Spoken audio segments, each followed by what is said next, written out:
Welcome back to our YouTube channel. In today's video, we will be discussing how to remove folders from the search indexer in Windows 10. If you have folders that you no longer want to include in your search results, this feature can come in handy. Let's get started. Step 1. Press the Start button, located at the bottom left corner of your screen. This will open the Start menu. Step 2.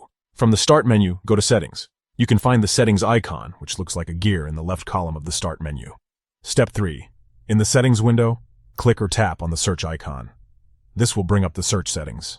Step 4. Once you're in the search settings, click or tap on Searching Windows on the left side of the window. This will open the search options. Step 5. Look for the excluded folder you want to remove. For example, if you want to remove a folder named C Users' Brink Desktop, click or tap on it.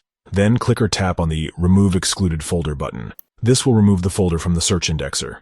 Step 6. Repeat Step 5 for any other folders you want to remove from the search indexer. Once you're finished removing folders, you can close the settings window. And that's it. You've successfully learned how to remove folders from the search indexer in Windows 10. By removing folders from the search indexer, you can ensure that your search results are more accurate and relevant to your needs.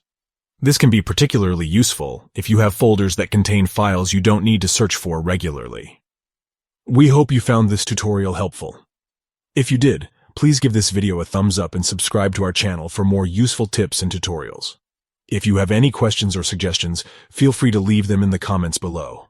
Thanks for watching and happy searching. Don't forget to check out our other videos for more helpful content. See you next time.